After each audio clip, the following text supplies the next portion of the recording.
Hello everyone and welcome back to My Opinion. The ODI series between Australia and India will start tomorrow, and I'll be previewing the first two ODIs in this video, considering the fact that in the third ODI some of the senior pros will be back for India, so it'll be a slightly different combination there. I'll be going through the potential 11s of both teams in the first two ODIs, and I'll be giving my views on what I think each team should do if they win the toss and other tactical elements. From an Indian point of view, since Rohit Sharma and Hardik Pandya are rested for the first two ODIs of this series, KL Rahul is leading for these two games. And as for the squad that's been picked for this series, and especially for the first two ODIs, it's a combination of players that a lot of the players will be featuring in the World Cup squad, and some of the players knocking on the door for selection as last minute entries. And there's especially one selection conundrum where, since Akshay Patel has been sidelined for, well, we don't know how long it would be or whether he'd recover in time for the World Cup, since his game against Bangladesh in the Super 4 stage at the Asia Cup where he picked up that quadricep injury. You've got two players that have emerged to take his place in the side, Washington Sundar and Ravichandran Ashwin. Now, who do I think should be in the side? Well, it's quite simple in my view, and I'm sure a lot of other people think this. It's a fact that if Akshay Patel was playing the side, if he did play, then you've got him batting either 7 or 8. And at that position, you prioritise the bowler who more likely bowl 10 overs in an ODI game than the batsman at that point in time. And you've got three candidates here who are very handy with the bat, and if they bat at number 7, then they're more than capable of doing the job. But you've also got to consider who more likely give you 10 overs. And if you're comparing Washington Sundar and Ravichandran Ashwin in terms of who will give you 10 overs in an ODI game, it's a no-brainer, honestly. Ravichandran Ashwin would prosper in that debate. And it's a case where Washington Sundar would be more of a batting replacement, where I think you've seen him bat at number 7 for India and for SRH as well in T20 cricket, and even briefly in Test cricket he's batted at 7 in a short Test career thus far. And it's a case where I think he's that good a batsman that he could even bat at 4 or 5 in a red ball game. But is that what you need at this point in time, where you're looking to replace the overs that someone gets as well as the batting they offer? And Washington Sundar, of course, replaces the batting that Akshay Patel offers, and I think technically, especially against the paces, may even be better.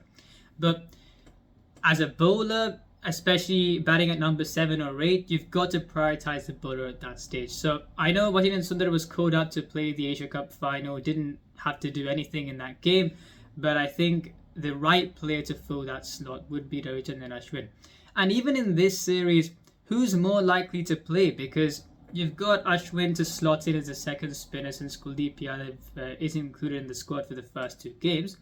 And in the case of Washington Sundar, they'd be more likely to prioritise the batsmen that would feature in the World Cup squad or that already are in the World Cup squad. And even though someone like a Tilak Verma or a Washington Sundar could bat at number 6 in the absence of Hardik Pandya, you've got a Suryakumar Yadav who for sure is in the ODI World Cup squad, and they would be looking for him to give good contributions in the two games before the other players return. So it's a bit unlucky for him. I think he could even bat at 4 or 5 in this team. I think he's that good of a batsman, talking about Washington Sundar here, but unfortunately, with the players that they are trying to prioritise and who've been more formally included in the World Cup squad, then there isn't a place for him in the side as of now. There is realistically one way that either Tilak Verma or Washington Sundar can get into the side at number 5. Now, in the first out of the two 11s that I've compiled, I've got Shubman Gill and Rudraj Gaikwad opening the batting with Shreyas Iyer at number 3, which is a very good top 3. Now, even though we recently heard that Shreyas Iyer had undergone a training session where he trained without any discomfort, which is a very good thing to hear, we don't know how well. If you're going to, I think you'll have to play him now, surely, because the World Cup isn't too far away, and you've got 3 games until you've got the 2 warm-up games before the actual World Cup starts. If you don't play Shreyas Iyer now, that means he wouldn't get into the side as a first choice starter. And if he isn't fit to play a few of the games in the World Cup, then you're just carrying someone where, even though they are a very good player, they've done very good things in this format, you haven't got an option there to put into the side even if you want to. So I think you have to play these 3 games, and let's see how he goes in those. But in case he doesn't, which would be a huge blow for India, you've got a case where one of Ishan Kishan or KL Rahul could bat at number 3, and you've got a number 5 slot to open up where either Tilak Verma or Washington Sundar both are good enough to bat at that number. You could play one of those two at number 5. So there is that silver lining for both those two to get into the side. And I think in the case of Shreyas Iyer, if he plays these 3 games, well and good. But if he doesn't, then it's a case where one of Tilak Verma or Washington Sundar could look to do well to get into the side. And I'll get to one player in particular who hasn't been included in this squad, and I understand that from his point it's a bit of an unjust call. Just a couple more things and I'll get to the Australian side. From an Indian batting point of view, I think looking at the opening partnerships slated for these 2 games, it's quite pleasing to see that you've got 2 of the stars of Indian cricket opening and batting together. I really think in the future this would be the opening combination for India and ODIs. And you've got the case where Rutraj Gaikwad, the only reason why he hasn't been able to get into the side is because you've got someone like a Rohit Sharma opening alongside Shubman Gill. I mean, if you hadn't got someone of his caliber, that too leading the side, opening alongside Shubman Gill, then I think this would be an easy inclusion.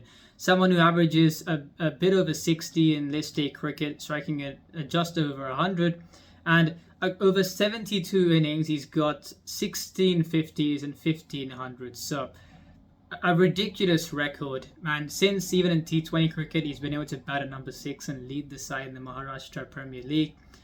I think only playing him for 2 ODIs, I don't get it at all. You've got such a quality player there. And whenever people see him in the IPL, whenever people hear about his domestic form, they go, wow. But after that, he doesn't seem to be playing in the national side, which I don't get at all. In any of the white ball formats, he doesn't seem to feature. I don't get that at all. So having this kind of a player in the side, you've got a Tilak Verma as well, averaging just over 50 in list A cricket. You've got a Sai Sudarshan averaging 68 in list A cricket. So you've got fantastic options there. And it's a case where I don't get why these players weren't tried out before. You go to Rutraj Gaikwad, do whatever he does in this series, I will be saying the same thing, where he's a fantastic option. If you give players 2 or 3 sporadic opportunities here and there, you think in an ideal scenario, if they take them, it would do well for them and for the team. But you've got a case where a lot of the time they need that sustained backing that a lot of other players are getting. So that's on him and a few other options. I'm very happy to see this opening combination slated for these 2 games. I'm looking forward to see how they'll go. And finally on the bowling, Ravichandran Ashwin included in the ODI squad after quite a while. The last time he featured in an ODI was in the January of 2022, where India lost that series to South Africa 3-0. And even though he hasn't played much ODI cricket in the last few years, if there's a player where, even if he hasn't played in a particular format at all, and you think, right, I need someone to play in a World Cup, can we include him in the squad in the last minute? Whenever you include Ravichandran Ashwin, he's got the smarts to be as impactful as someone who's been playing a particular format for a while consistently. So I have no problems with the inclusion at all. Like I said, it makes perfect sense to include Ashwin over Washington Sundar in the side, especially with the role that you need to fill in the side. So I wish him well in this ODI series, and I think for these 3 games they're playing on a batting paradise, on 3 batting paradises. Whether he'll play in the 3rd game, I don't know, with Ravindra Jadeja and Kuldeep Yadav in the side, but I think in the first 2 games he'll definitely play. You've got him and Jadeja as the frontline spinners in the side, and let's see how they both go. And on Shardul Thakur, I think this will be quite a test for him, where if you're expecting him to start in the first 11 in the World Cup, then you've got a case where he's playing in 3 venues where runs are scored at large at these 3 venues. And you've got a case where Shardul Thakur, who can be expensive, usually is expensive, playing as one of the three seamers in especially in these grounds where the batsmen will fancy their chances. It's quite a test for him to see how he does. In the games that he has played in the Asia Cup, he has actually been, I think, quite decent with his economy rate and with the quality of deliveries that he's been bowling as well. So if he can build on that in this, it will be a tougher job here because you've got the services they're playing on against a side that you'd think will take their opportunities if offered. So if they're offered to them. So it will be a test for him, and yeah, that's on the bowling. And yeah, I'm looking forward to see how India do, or this particular squad does in the first two games. And now on the Australian side, a few injury precautions for them going into the series. Some key players, including the first choice seamers, didn't play in the ODI series against South Africa. And unfortunately, it looks like Travis said we ruled out of this upcoming ODI World Cup. So a huge blow for them. And with what he's done across 2022 and 2023, 16 innings, averaging just over 58, striking 127. And 550s and 500. So you've got consistency with a high strike rate and high average.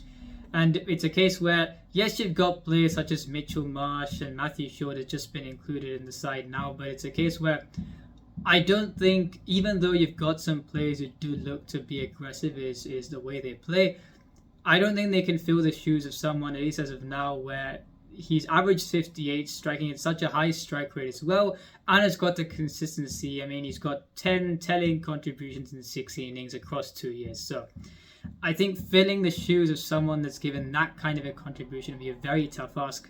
And yeah, I mean, let's see how Mitchell Marsh does. I think he will be the opener for this series alongside David Warner. And I think the side still does look a good batting side. Without Travis Head, I think the edge in the batting does decrease slightly. And you've got a Marnus Labuschagne who now is well in contention to securing his spot at number 4 in the ODI side. I think he walked in as a concussion substitute for Cameron Green in one of the games in the recent ODI series, and he scored an 80, an unbeaten 80, steering his side to victory in a chase. Another very good innings in a subsequent game, and now he looks well on his way to securing his spot in the World Cup squad and the starting 11 as well. And in my view, Steve Smith at 3, Marnus Labuschagne at 4 is the way to go for this Australian ODI side. And if you're looking at the mix of players they've got, and especially if Travis Head had been available, you've got a case where you've got players such as Steve Smith and Marnus Labuschagne who will provide stability in the middle overs, and they won't get bogged down as well. And around them, you've got players such as a Mitchell Marsh who looks to go aggressively. You've got a Marcus Stoinis and Glenn Maxwell that can take advantage of a platform established by the likes of Smith, Labuschagne, and a David Warner who doesn't look to go gung-ho up top in this format, especially off late. And I think if those three set up a platform, which is what they were doing before, I think in a couple of years back when India toured Australia and Australia won that ODI series by 2-1, you've got Australia scoring 370 odd using that exact same formula. Even David Warner and Aaron Finch, they were slightly more conservative early on. You thought they didn't go gung-ho. Smith and Labuschagne set things up for the likes of Stoinis and Maxwell. And Smith also, I think, in one of the games got a 62-ball century. So you've got a case of this lineup does have the capability to get big scores, and you've got the blend of players there who can look to bat through and the players who look to hit towards the end, which makes them a threatening batting side. And an Alex Carey that can play either row, I think, is a fantastic option. So they've got the batting power there, even without Travis Head. But like I said, with Travis Head, it would have increased what they would have done with the bat. From a bowling point of view, Pat Cummins, Mitchell Starc and Josh Hazlewood didn't play in the ODI series against South Africa. They're all back. I think Glenn Maxwell and Mitchell Starc aren't available for the first game, and I think Cameron Green would play in Glenn Maxwell's place. I think for this game, I'd bat Cameron Green at 5 and Marcus Stoinis at 6. And you've got a Spencer Johnson, who I think in the T20 circuit recently and in the 100 has got some good performances in, and he is in this side as a left-arm seamer. I think if Mitchell Starc isn't playing the first game, he would play in the side. And you've got some other options there, such as Nathan Ellis, Sean Abbott. But I think for Australia, like I said, with the injury precaution, they haven't got the depth in seamers that you'd think. I mean, Spencer Johnson's been good in T20 cricket, but would he be good in ODIs? We'll have to see. So I think with Stark, Cummins, and Hazelwood, they've got to be fit for a long time. Nathan Ellis has been in some good form in T20s, but I don't think right now you can say him playing instead of the other three would be as optimal for the side in ODIs at least now. So it's got to be those three that remain fit for a long time. Let's see how they do in the series. But more than Australia winning the series, they'd be looking to compete decently well against India, which I think they can do. And those three to give good performances without getting injured. And they've got Adam Zampa as well, who's a fantastic option. So I think, yeah, this side, even without Travis Head, it still does look good. It's just the fact they haven't got the depth that some of the other teams have got. And it's just about their first 11 being fit. I think Australia will enjoy batting on these surfaces given where the games are being played. The last time an ODI was played in Mohali was a game in 2019 where Australia chased down 359 in response to India's 358. This was the series in 2019 where India won the first two games and Australia won the next three, making it a memorable series win for them. India have scored some 380 odds, 390 odds in Indore and in Rajkot, and I've got some good experiences batting in Mohali as well. It's been quite a while since an ODI was played there, but in these three venues you'd think there'd be a lot of runs to be scored. So both sides will enjoy batting at these venues. And from an Australian point of view, like I said, with Steve Smith and Marnus Labuschagne providing a good foundation throughout the middle overs, setting things up for Glenn Maxwell and Marcus Stoinis, where I know Glenn Maxwell won't be playing the first game, but in the second game, if you've got Australia in a very good position and Glenn Maxwell and Marcus Stoinis walk out to bat, they could get 360, 370 and really challenge this Indian side. So even without Travis Head, I think Australia look the more settled batting side than India at this point in time. And I think you've got a case where from an Indian point of view, you've got a few players, especially, it depends also if Shreyas Iyer is available to play or not. I think he has to be available to be a first choice starter in this Indian side and going into the World Cup. If he plays at 3 or 4, well, whether maybe Ishan Kishan bats at 3, chasing a big score, even though the batting conditions are good, will be a good test for him. You've got the fantastic opening combination, Juman Gill and Ruturaj Gaikwad, who I'm expecting big things from in this series, from both those two. And I think if Shreyas Iyer isn't fit, you've got Tilak Granwal or Bashir Sundar to bat at number 5, will be a good test for them as well. And at number 6, Suryakumar Yadav, where he'll get an opportunity to bat in good batting conditions, potentially chasing a big score, and even when batting first, looking to chase a big score.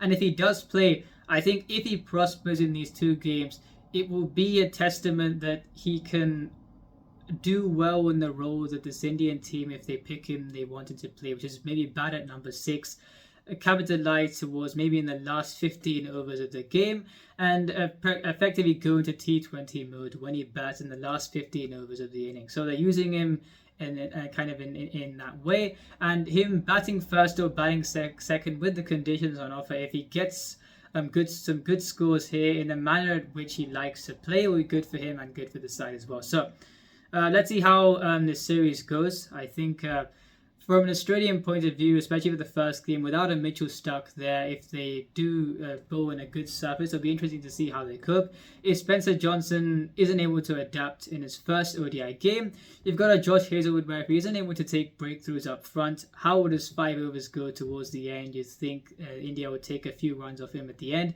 There'd be some pressure on Adam Zampa to get some wickets through the middle phase without a Glenn Maxwell there.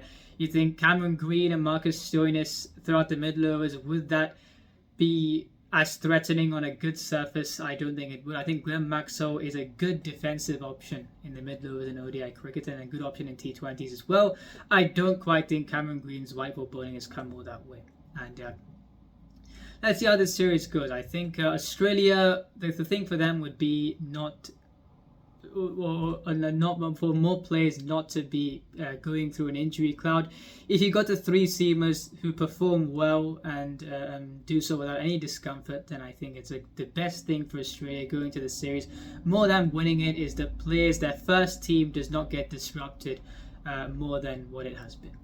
And finally, from an Indian point of view, you've got players who are looking to cement their spots in the ODI World Cup squad or looking to break into the squad in the last minute with some opportunities available. One player who's included in the reserves for the Asia Cup and not picked for this series or the Asian Games either, and that is Sanju Samson. a world-class option. I thought he was world-class well before even coming into India contention, and especially the innings that he played against South Africa about a year or so ago now, the 86 not out. And whenever he's walked out to bat, even recently a 50 against the West Indies in the recent ODI series, and he's done whatever he's had to do when he's walked out to bat and still not been given a chance. And he averages 55 across 12 innings with 350s, batting at number 5. And a keeper batsman option as well. I just don't get, especially with the talent you're dealing with. I'm not saying the other players picked aren't talented, but in my view, you've got players like Sanju Samson, KL Rahul, and Nicholas Puran from the West Indies, where I would refer to them as being just ultra talented, where you pick them in a side a lot of the time just because you know what they can do. And especially when you've got a case where Sanju Samson, even more than what you know he can do, he's been playing well. So not picking him, I don't understand it at all. I think he would feel very hard done by. I think he's given a statement saying it is what it is, and it's a case where not picking him for a World Cup side when he's available to be picked and he's playing this well with how talented he is as well, I just don't get it at all. So other players on the side will have to fill the role that you think he would have played. In India have got some talented players, of course, and I think even the players that also aren't or are looking to book their spot in the World Cup on a last-minute basis, you've got some good competitors to try and get into the squad as well. So let's see what the players included in this series will do. And yeah, I'm looking forward to the series. If you enjoyed this video, please like and subscribe, share it with your friends. Remember, this is my opinion. What's yours?